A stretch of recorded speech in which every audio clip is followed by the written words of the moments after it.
그리스도인들이 누구냐라고 했을 때 여러 가지 정의를 할 수가 있는데, 이 땅에 살고 있지만 하늘나라 백성, 그게 바로 그리스도인이다. 그리스도인의 정체성, 예수 믿는 우리가 누군지 아는 것, 이것은 굉장히 중요해요. 왜냐하면 우리의 삶이 어떤 방향으로 흘러가고 어떻게 살아야 되는지를 알려주기 때문에 훨씬 더 그렇습니다. 때때로 우리가 내가 그리스도인이라는 것, 이거 잃어버릴 때가 있고, 또 그리스도인으로서 이 땅에서 삶을 살 때 여러 가지 혼란에 빠지게 될 때가 있어요. 왜 그러냐면 이 하나님의 말씀을 제대로 알지 못하면 그리스도인으로서 이런 상황 속에서 어떠한 삶을 살아야 되는지 모르기 때문에 그런 거예요. 그래서 사단은 언제나 우리를 혼란스럽게 만들어요. 이쪽이냐 저쪽이냐, 내가 어떤 길을 가야 될까, 어느 편에 서야 될까. 그래서 사단은 우리를 자꾸 혼란스럽게 만들고 여러 가지 모습으로 우리를 유혹하게 되기 때문에 우리가 이 땅에서 그리스도인으로 산다는 것이 마냥 쉬운 거냐? 그렇지만은 않다. 오늘 본문에 보면 바리새인들이 예수님을 시험하고자 하는 그런 내용들이 기록되어 있습니다. 어떻게 하든지 예수님을 올무에 빠뜨려서 예수님을 트집 잡아서 예수님을 죽이려고 하는 그런 모습들이 오늘 본문에 나와 있어요. 그러니까 많은 사람들 앞에서 예수님이 하신 말을 시비 거는 거죠. 또 잘못된 말을 하게 함으로, 그렇잖아요. 뭔가 좀 꼬투리를 잡을 수 있는 그런 말을 하도록 유도해서 그런 말을 하게 되면 올가미를 씌워서 예수에게 핍박을 가하고 또 예수에게 모든 책임을 묻고자 하는, 그래서 예수님을 하여금 실수하게 만들고 예수님을 하여금 공경에 빠지도록 하는, 그것이 이제 사단의 전략이고 오늘 본문에도 그런 모습이 기록된 것을 보게 됩니다. 이 바리새인들이 자신들의 제자를 보내서 예수님을 이렇게 이제 시험하려고 하죠. 그런데 제자들만 보내는 것이 아니라 헤롯 당원들도 함께 보냈다. 오늘 본문이 그렇게 드러나요. 왜 그러냐면 자신들이 보낸 제자들만 가게 되면 이게 누가 시켜서 했는지 그대로 다 드러나기 때문에 바리새인들이 헤롯 땅 또 다른 사람들과 함께 가서 질문하고 또 여러 사람이 함께 있음을 통해서 누가 보냈는지 모르고 또 어떤 사람이 왜 질문하는지 이것을 혼란을 주기 위해서 그렇게 했다. 그렇게 오늘 성경이 기록하고 있죠. 그래서 아무튼 예수님을 정치적인 올무에 올가매는 거예요. 우리나라도 과거에 많이 그랬잖아요. 정부의 말을 듣지 않으면 이 정치적인 올가미, 특별히 이제 빨갱이라는 올가미, 이런 거 씌워가지고 힘들게 하고 그 기업을 망하게 하고 가문을 망하게 하고 그런 과거들이 우리나라 속에서 있었잖아요. 그러니까 정부의 말을 안 들으면 하여튼 여러 가지 사상들, 우리나라는 남과 북이 있기 때문에 굉장히 심각한 거죠. 그런 정치적인 올무에 빠지게 되면 이게 막 헤어나기 힘든 거예요. 2000년 전 당시에도 마찬가지예요. 로마의 지배 속에 있기 때문에 예수 그리스도를 이 정치적인 올무로 묶으려고 그렇게 바리새인들이 또 예수님을 대적하는 사람들이 그렇게 음모를 짜고 또 하나씩 시행에 옮기는 그런 모습들을 볼 수가 있게 됩니다. 그래서 예수님을 이 함정에 빠뜨리려고 하니까 어떻게 해야 될까? 그러니까 얼마나 고민을 많이 하겠어요. 예수님이 지금까지 행하신 일들을 보니까 이거 웬만해서는 예수님을 올무에 빠뜨리기가 쉽지 않다. 또 예수님은 언제나 바른 말을 하기 때문에 이게 우리가 기분 나쁜 것이지 그 말이 진리이기 때문에, 그 말이 맞기 때문에 이 말이 잘못됐다고 얘기하기가 아주 힘든 거예요. 그러니까 이제 정치적인 올무로서 예수님을 함정에 빠뜨리고자 하는 그런 생각들을 하게 됐던 거죠. 오늘 우리도 마찬가지예요. 우리가 하나님의 말씀대로 삶을 살아갈 때 때때로 우리가 여러 가지 유혹에 넘어갈 수가 있어요. 또 우리를 유혹하는 사람들이 많이 있기 때문에 그렇죠. 하나님의 자녀로 삶을 살아간다는 것은 이 땅에서 어떻게 보면 고난의 삶을 사는 길 중에 하나다. 왜요? 예수님께서 걸어가신 그 길을 보니까 예수님을 넘어뜨리려고 하고 예수님을 괴롭히는 수많은 사람들이 있기 때문에 그런 거죠. 그래서 하나님의 자녀가 되었다는 것은 고난을 피하는 삶이 아니라 오히려 그 고난의 중심에 서는 거다. 진리를 선택하고 하나님의 말씀대로 살다 보니까 당연히 고난을 받을 수밖에 없지 않겠어요? 그러나 예수님이 그 진리를 선택함으로 결국은 승리한 것처럼 우리도 타협하거나 또 고난을 피하는 것이 우리의 목적이 아니라 어떻게 하든지 하나님의 말씀, 진리를 따라 사는 삶을 살아야 된다. 그것을 다시 한번 우리가 생각해 볼 수가 있지요. 그런 면에서 우리가 성숙한 믿음을 갖는다는 것이 얼마나 중요한가, 그것도 또 다시 한번 생각해 볼 필요가 있어요.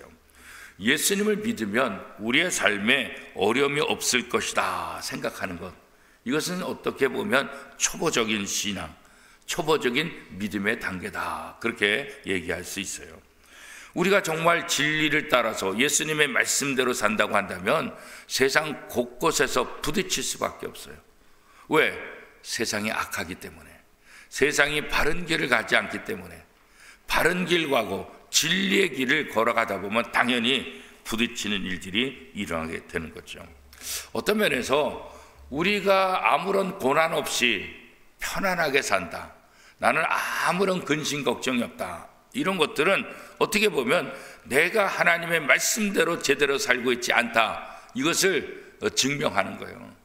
왜냐하면 하나님의 말씀대로 산다고 한다면 고난이 올 수밖에 없고, 하나님의 말씀대로 산다고 한다면 매 순간순간 갈등이 우리 속에 일어날 수밖에 없어요. 그런데 갈등이 없다는 것은, 고난이 없다는 것은 세상과 타협하기 때문에 그런 거예요. 악과 타협하기 때문에 우리가 고난도 당하지 않고 갈등도 겪지 않게 된다, 그렇게 이제 얘기할 수 있는 거죠.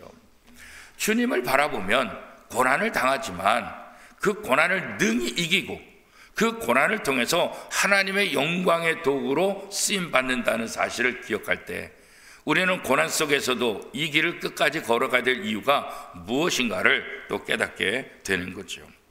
바리새인들이 보낸 사람들, 이 사람들이 예수님 앞에 와서 질문을 하는데 우리가 잘 아는 대로 무슨 질문을 합니까? 세금에 대한 문제예요. 이 세금이 심각하잖아요, 그렇죠? 로마의 지배를 받고 있는 유대, 이스라엘. 그러니까 이스라엘 백성으로 살고 있지만 누가 지배하는 거예요? 로마의 지배. 세금은 어디다 내는 거예요? 로마에게. 로마에게 세금을 내는 것, 이게 어떻게 보면 당연한 거잖아요, 그렇죠? 그러나 그 당시에 보면 이 세금을 거두는 이 세리들, 이 사람들을 가장 싫어한 사람들이 열심당이잖아요. 요즘 우리로 말하면, 우리나라로 따지면은 이 독립운동가들, 독립운동가들의 눈에는 일제를 돕는 그 친일파들, 그 사람이 눈에 가시잖아요. 어떻게 하든지 일본을 위해서 일하는 사람들, 또 그 사람들의 눈에는 이 독립군이 또 치명적인 가시 역할을 하는 사람들이라고 생각하잖아요. 그러니까 이 둘이 좋을 수가 없게 되는 거죠. 그러니까 이 세금 문제를 가지고 예수님을 올가매려고 하는 거예요. 그러니까 세금을 내야 된다 그러면, 아니 당신은 유대인으로서 로마의 지배를 받고 있다는 거, 이걸 갖다가 유대 민족들을 우습게 여긴다. 또 세금을 내지 말아야 된다 그러면, 아니 지금 우리가 로마의 지배하에 있는데 세금을 안 내면은 이 로마 황제의 말을 거부하는 거다. 그러니까 세금을 내야 된다 해도 걸리고 세금을 내지 말아야 된다고 걸리고. 그러니까 이 바리새인들이 얼마나 머리를 썼으면 요렇게도 걸리고 요렇게도 걸리는 요 질문을 교묘하게 이용해가지고 지금 예수님에게 질문을 던진 거죠, 그죠? 이 참 힘들잖아요, 그죠? 그러니까 세금을 낸다고 하면 그 세금 때문에 지금 너무나 힘든 삶을 살아가는 유대인들에게 민심을 잃을 거고, 세금을 내지 말라고 한다면 로마 황제로부터 이게 뭔가 로마 황제를 거부하는 것이 되니까 로마 군인들에게 또 핍박을 당할 수밖에 없는 거고, 또 고소를 당할 수밖에 없는 거고, 그렇잖아요. 그러니까 예수님께서 요 질문하는 모습을 딱 보시고 아하, 요거 올무다. 예수님은 저 금방 아셨죠. 그래서 예수님께서 그 질문한 바리새인들에게 뭐라고 말해요? 너희가 세금 내는 그 돈을 내게 한번 좀 보여줘 봐라. 너희가 세금 낼 때 어떤 돈으로 내냐? 세금 내는 그 돈을 좀 보여줘라. 그렇게 이제 질문하시잖아요. 그죠? 예수님은 이 바리새인들이 도대체 왜 이 질문을 하시는지 그건 정확히 알고 계셨잖아요.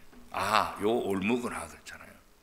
오늘 우리가 하나님의 말씀을 묵상하고 하나님의 말씀대로 이 말씀을 읽고 묵상하는 것은 하나님의 지혜를 얻기 위함이에요. 하나님께서 구약을 통해서 신약을 통해서 매 순간순간 또 사건마다 하나님께서 어떻게 반응하시고 어떻게 이끌어 가시고 어떻게 문제들을 해결해 나가시는가, 그런 것들은 우리의 삶에 있어서 굉장히 중요한 모범 답안이 되고 또 우리가 삶을 살아가는 데 있어서도 굉장히 중요한 역할을 하게 되잖아요. 그렇죠? 이 바리새인이 예수님을 교묘하게 올무에 빠지도록 하는 것처럼 이 세상도 우리를 다양한 모습으로 유혹을 해요. 신앙생활 하면 하는 대로, 또 이 거부하면 거부하는 대로, 그렇잖아요. 그러니까 종종 그러잖아요. 야, 뭐 주일 예배 한번 빠지면 어떠냐? 주일 예배 빠지면 어떠냐? 뭐 다음에 또 가면 되지 뭐. 아니야, 나 교회 가야 돼. 야, 너 그렇게 고지식해가지고 그러면 되냐? 또 이렇게 이제 공격을 하고, 아 그래? 이번 빠질까? 야, 너는 교회 다닌다고 하면서 그렇게 주일을 빠진다고 이렇게 말하냐? 이렇게. 지난번에 어떤 그 영화 배우가 짤막하게 간증하는 그런 부분이 있더라고요. 그래서 그 유명한 영화 배우인데 자기가 교회를 다니는데 자기가 이제 술을 안 마시기로 작정했다는 거예요. 그런데 이제 영화인들 또 선배들 이렇게 모임을 하시면 술 한잔 하자고. 아, 나는 술을 안 합니다. 제가 교회 다니기 때문에 술을 안 합니다. 그러면 그 중에 장로님이 계시다는 거예요. 그래서 그 장로님이 딱 뭐라고, 야, 장로인 나도 먹는데 너는 왜 안 먹냐? 이런다는 거예요. 그런다는 거예요. 그러니까 이게 도대체, 그러니까 마시면 마신다고 뭐라 그러고 안 마시면 안 마신다고 모르고, 그러니까 세상이 우리에게 이런 모습으로 다양하게 우리를 유혹하고 공격할 수 있다는 거죠. 그래서 예수님께서 이 악한 모습들, 이 올무, 이것이 무엇인가 꿰뚫었기 때문에 이 문제에 대해서 어떻게 해결할 것인가, 그 답도 예수님께서 찾아내시는 것을 오늘 본문을 통해서 우리가 보게 되죠. 세상의 공격을 어떤 때는 묵묵히 견뎌야 될 그런 상황도 있어요. 또 어떤 때는 세상의 공격에 대해서 왜 그렇게 하는지 그 부당함을 지적하면서 또 그 부당한 그 공격에 대해서 항의하는 그런 때도 있겠죠. 그런데 성도들에게는 바로 이제 지혜가 필요한 거예요. 이게 부당함을 지적하고 막을 것이냐, 아니면 차라리 그냥 한 귀로 듣고 한 귀로 흘릴 것이냐, 이것이 필요하잖아요. 한 귀로 듣고 한 귀로 흘릴 것을 공격적으로 나가게 되면 기독교인들은 뭐 이렇게 속이 좁아 이렇게 나가고, 또 이게 잘못된 것을 알고 부당함을 지적하고 얘기해야 되는데 그때 한 귀로 듣고 한 귀로 흘리면 또 어떻게 돼요? 아유, 예수 믿는 것들은 뭐 아무것도 아니야, 뭐 저렇게 뭐 아무런 반항도 없고 아무런 생각도 없어, 또 이렇게 이제 공격할 수가 있게 됐잖아요. 그래서 우리가 대처를 하든지 한 귀로 듣고 한 귀로 흘리든지 그 상황에 대해서는 우리 지혜가 이제 필요한 것이죠. 그래서 한 귀로 듣고 한 귀로 흘릴 때는 또 그렇게 되고, 또 잘못됐다고 지적하고 얘기할 때는 또 얘기를 해야 되는 그런 상황들이 우리에게 필요한데, 그것이 이제 지혜인데 사실 어렵잖아요. 그죠? 분별력이 필요한 거예요. 분별력. 그래서 우리 성도들에게 늘 기도하는 것 중에 하나님 분별력을 주세요. 이 분별력이 있는 것, 이게 바로 지혜라고요. 분별력이 없게 되면 이게 이제 문제가 되고 흔들리게 됐잖아요. 그죠? 그래서 이 분별력을 얻기 위해서 우리는 늘 말씀을 가까이 대고 그 말씀을 붙잡고 기도하는 그런 삶이 우리에게 이제 필요하다, 그런 거죠. 교회 지도자들이 겪고 있는 많은 문제들 있잖아요. 그 왜 그럴까? 물론 하나님의 말씀대로 살다 보면 어려움도 겪어요. 그런데 종종 우리가 법을 안 지키는 때도 있어요. 교회도 마찬가지예요. 교회는 모든 부분에 있어서 모범이 돼야 돼요. 법을 지켜야 돼요. 예수 믿는 사람도 마찬가지예요. 모든 부분에 있어서 법을 잘 지켜야 되고 모범을 보여야 된다고. 그럴 때 우리의 정의가, 그럴 때 우리가 주장하는 것들이 바르게 먹힐 수 있는 거지, 우리가 법을 무시하고 우리가 질서를 지키지 않고 우리가 국가에 대해서 아무런 순종하지 않으면서 우리의 말씀을, 복음을 전한다고 한다면 지네들은 하나도 법도 안 지키면서 무슨 정의를, 무슨 복음을 전한다 그래. 그래서 오히려 복음을 전하는 사람들에게 방해 요소가 될 수 있잖아요, 이거죠. 자, 예수님께서 이 바리새인에게 그럼 이 질문을 했는데, 너희가 세금 내는 그 동전을 한번 가져와 봐라. 예수님께서 그렇게 말씀하셨잖아요. 그래서 질문한 바리새인이 데나리온 하나를 가져오잖아요. 그때 예수님께서 뭐라 그랬어요? 야, 그 동전에 그려져 있는 그림, 그려져 있는 글, 이게 누구 거냐? 그랬더니 이 가이사. 그 당시 가이사 황제니까 가이사였고. 그랬더니 뭐라고 말하고 있어요? 예수님께서 가이사의 것은 가이사에게, 하나님의 것은 하나님에게 드리라. 그래서 오늘 본문 마지막에 보니까 이 바리새인들 또 헤롯 당들이 예수님을 교묘하게 빠뜨리려고 하다가 결국은 어떻게 해요? 22절을 보니까 그들이 이 말씀을 듣고 놀랍게 여겨 예수를 떠나가니라. 그러니까 예수님을 트집 잡고 예수님을 올무에 빠뜨리려고 했는데 오히려 올무에 빠뜨리지 못하는, 이번 질문은 저 예수가 아무리 무슨 대답을 하더라도 이번엔 딱 걸렸다, 이번에 예수를 잡을 수 있는 좋은 기회다, 이렇게 완전히 생각하고 갔는데 예수님께서 딱 피해가니까 예수님의 그 지혜를 보고 그들이 놀랐더라. 이렇게 이제 오늘 본문에 이야기를 하고 있잖아요, 그렇죠? 그리스도인들은 하나님 나라의 의무를 우선시해야 되지만 우리가 살고 있는 이 땅의 법들도 지켜야 될 책임이 있는 거예요, 그렇죠? 성경은 모든 권세는 하나님으로부터 왔다, 그렇게 이제 이야기하고 있잖아요. 그러니까 이 말은 나라의 지도자들, 그 지도자들에 대해서 순종할 책임을 우리에게 주고 있는 거죠. 그러나 무조건적인 순종이나 그렇게 말하고 있지는 않아요. 신앙을 훼손하면서까지 순종해야 된다, 그렇게 말하지는 않아요. 우리가 부모를 공경하는 부분도 성경은 어떻게 말하고 있어요? 주 안에서, 그렇잖아요. 주 안에서. 그렇죠? 신앙을 훼손하면서 하나님의 나라를 무시하면서까지 순종하고 공경하라, 그렇게 성경은 말하고 있지 않아요. 우리가 물론 국민으로서 정당한 비판의식을 갖는 것 굉장히 중요하죠. 그러나 우리가 비판의식을 갖는 것 중요하지만 우리 그리스도인들의 방법은 어떤 방법이에요? 평화적인 방법이에요.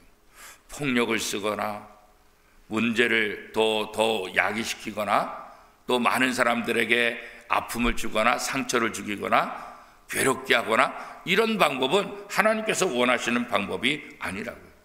나라를 건강하게 만드는데 폭력으로 나라를 건강하게 만들 수 없다고 그러죠. 그리스도인들은 하나님의 방법을 해야 돼요. 비판을 하더라도 하나님의 방법으로 해야 되는 거예요. 이 나라, 우리가 살고 있는 나라를 무시해서도 안 돼요, 그렇죠? 무시해서는 우리가 그리스도인으로서 하나님의 나라를 얘기하기가 쉽지 않잖아요, 그렇죠? 그래서 우리들은 우리가 살고 있는 이 나라 법, 이 나라 질서를 먼저 잘 지켜야 될 책임이 있는 거예요. 그래서 교회가, 믿는 사람들이 적어도 기본 양식이 있다, 기본적으로 상식이 있고 기본적으로 어떤 질서에 대해서 그것을 잘 지키는 사람이다. 우리가 법을 변칙적으로 우기면서 자기 마음대로 해석하고 자기 마음대로 이렇게 바꿔서 얘기해서는 안 되는 거예요. 그런데 교회들이, 또 예수 믿는 사람들이 그런 일에 앞장서게 되면 믿는 사람들이 믿지 않는 사람들은 어떻게 하겠어요? 그런 것 때문에 교회에 대한 신뢰도가 점점 떨어지게 되는 거예요. 교회 지도자들은, 또 교회 성도들은 이 사회 구성원이라는 거, 이거 잊으면 안 돼요. 내가 하늘나라 백성이지만 또 이 땅의 구성원이다. 이 땅의 구성원이지만 나는 이 땅의 구성원으로 존재하는 그것이 마무리가 아니라 나는 하나님 나라 백성이다. 언제나 우리는 두 가지. 그래서 두 나라를 사는 사람이, 두 나라. 이 땅의 나라도 있고 하나님 나라도 있고, 이 땅의 백성이기도 하고 하나님 나라 백성이기도 하고, 그렇기 때문에 신자들은 이 땅에서의 삶뿐만 아니라 하나님 나라 삶, 하나님 나라 백성으로서의 삶을 살아야 하기 때문에 우리는 언제나 더 지혜로워야 돼요. 그리고 더 부지런해야 되고, 모든 부분에 있어서 완벽하고 모든 부분에 있어서 모범을 보이는 그런 삶을 살아야 된다는 거죠. 그리스도인이라는 이 정체성, 이거 잊어버려서는 안 된다. 물론 오늘 본문에도 보면 이 바리새인들이 예수님과 토론하고 예수님과 뭐 이런저런 논쟁을 하는 그런 모습들, 그러나 주님은 언제나 그런 토론과 그런 논쟁 속에서도 언제나 어떻게 해요? 본질을 찾고 진리를 찾는 그 모습들, 예수님은 언제나 그러시잖아요. 그렇죠? 그 예수님의 모습을 통해서 우리가 이 땅에서 어떠한 삶을 살아야 되는가. 오늘날 우리가 살고 있는 세상에는 이게 논쟁들이 많잖아요. 어느 편에 설 것인가, 이거 굉장히 많잖아요. 그렇죠? 그럴 때마다 하나님을 믿는 사람들은 지혜가 필요하다. 그것이 뭐예요? 진리 편에 서는 거예요. 그 진리가 뭐예요? 하나님의 말씀을 의지하는 거예요. 하나님께서 뭐라고 말씀하시는가? 하나님이 원하시는 것이 무엇인가? 우리는 언제나 그거 생각해요. 예수님께서도 늘 말씀하셨잖아요. 나는 내 뜻대로 삶을 사는 것이 아니라 나를 보내신 아버지의 뜻대로 산다 그랬잖아요. 그러니까 예수님도 판단하고 예수님도 말씀하시고 예수님도 모든 과정 속에서 언제나 중심은 뭐예요? 하나님 아버지, 나를 보내신 하나님 아버지의 뜻대로 나는 산다 그죠. 그래서 오늘 우리가 성경을 부지런히 읽어야 되고 성경을 열심히 공부해야 될 이유가 바로 여기 있는 거예요. 왜냐하면 진리를 따라야 돼요. 진리가 뭐예요? 예수님이 진리잖아요. 예수님의 말씀이 진리잖아요. 성경이 진리잖아요. 예수님께서 내가 곧 길이요 진리요 생명이다 그렇게 말씀했잖아요. 하나님의 말씀이 진리이기 때문에, 예수님이 진리이기 때문에, 말씀이신 예수님, 그분이 어떻게 말씀하셨는가, 그분이 어떠한 삶을 사셨는가, 그분이 어떻게 모든 문제들을 해결해 나가시는가, 거기서 우리는 답을 찾아야 되는 거지, 우리의 세상적인 경험과 우리의 세상적인 지식에서 답을 찾는 것이 아니죠. 그래서 성도들은 무엇보다도 하나님의 말씀을 늘 묵상하는 삶을 살아야 되는 거예요. 세상을 살아가는 성도들은 세상 속에서 여러 부분에 있어서 갈등을 가질 수밖에 없어요. 왜냐하면 하나님의 말씀대로 산다는 것은 자꾸 세상과 타협하지 않으니까, 세상의 악과 타협하지 않으니까, 다양한 곳곳에서, 우리의 가정에서, 우리의 직장에서, 또 이웃들과의 관계 속에서, 다양한 모습 속에서 갈등을 이렇게 갈등 속에서 우리가 삶을 살아갈 수밖에 없는 거예요. 그러나 나는 하나님의 통치를 받는 사람이다. 나는 하나님의 자녀다. 하나님의 자녀답게 사는 것이 무엇인가? 하나님의 뜻을 분별하고 바른 선택을 하는 것 같잖아요. 그게 바로 성도들이 이 땅에서 해야 될 가장 중요한 거예요. 오늘 또 사순절 또 보내면서, 또 특별히 이제 고난주간, 이번 한 주간을 또 보내면서 우리의 삶의 자리에서 나는 어떻게 살 것이냐,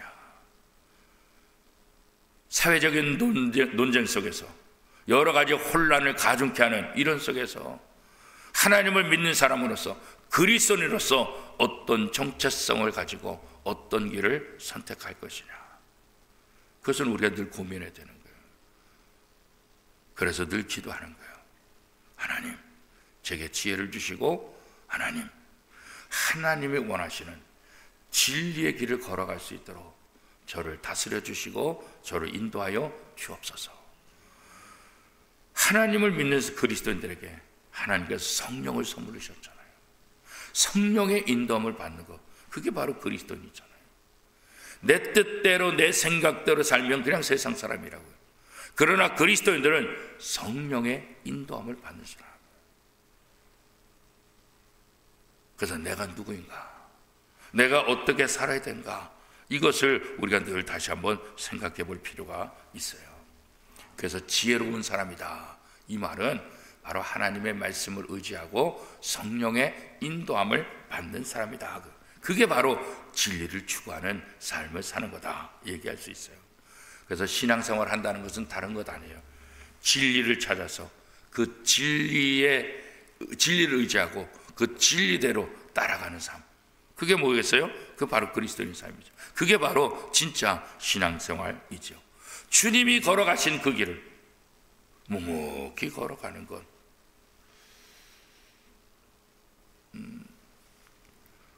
지난번에 주일 설교할 때 제가 제사장적 삶을 살아야 된다, 이런 설교를 한 기억이 있어요.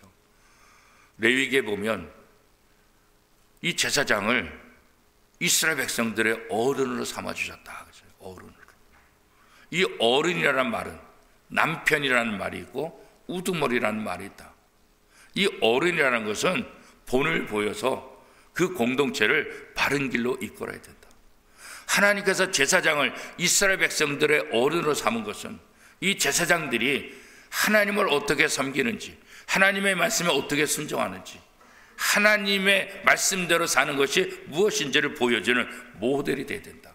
그래서 하나님이 제사장을 선택하고 그 제사장을 통해서 이스라엘 백성들을 바른 길로 인도하기를 원하신다, 이 설교를 했어요. 사실 오늘 새벽기도 준비하다가 좀 평상시보다 일찍 잤어요. 11시 좀 넘어서. 그랬더니 1시 한 40분에 깼어요. 늘 제가 3시간, 많이 자면 4시간 뿐이 안 자는데 일찍 자면 꼭 2시에 깨요. 그래서 이제 다시 마무리 이렇게 하다가 우연히 그 넷플릭스의 광고가 이렇게 뜨는 것을 봤는데 어른 김장아라는 그 영화가 있더라고요. 그래서 어른 김장아, 이게 뭔가. 그래서 오늘 새벽, 그래서 곧 2부로 돼 있는데 다 봤어요. 어른이 없는 이 시대, 정말 어른다운 사람이 있다. 이분은 보니까 한약방을 하시던 분인데 100억대의 재산을, 학교를 만들어 가지고 나라에다 다 기증하고, 또 어려운 학생들 그들에게 장학금을 주는데 고등학교 때뿐만 아니라 대학 들어가면 대학까지.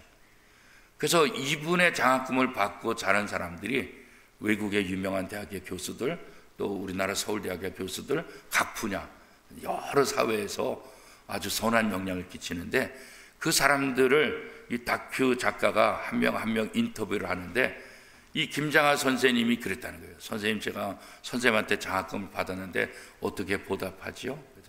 나한테 할 것 없다.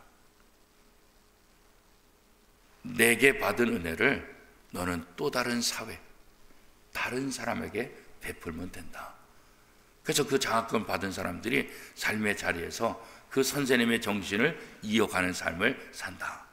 그래서 어른 김장하, 이렇게 어른이 없는 시대, 어른과 같다. 이게 2013년도에 제작이 됐더라고요, 보니까.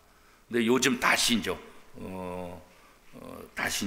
재개봉을 한다 그러더라고요, 극장에서. 또 다 오늘 우리에게 그런 것이 필요한 거죠. 어른이 없는 시대, 어른 역할을 하는, 우리 그리스도인들이 바로 이 시대에 그런 역할을 하는 거죠. 바른 삶을 살고 진리를 찾아 살고 있잖아요. 하나님의 말씀대로 사는 것이 무엇인가 거죠. 그런 면에서 우리 할머니, 할아버지들, 부모된 우리들이 우리의 자녀선들에게 신앙생활 하는 것이 무엇인지를 보여줍니다. 진리를 찾아서 삶을 산다는 것이 무엇인지를 보여주는 거죠. 이 고난주간에 주님이 걸어가신 그 십자가 길을 다시 한번 묵묵히 묵상하면서 진리를 따라 산다는 것이 무엇인가, 그래서 다시 한번 고민하면서 진리의 길을 선택하고 진리의 삶을 살아가는 저와 여러분의 삶이 될 수 있기를 축복합니다.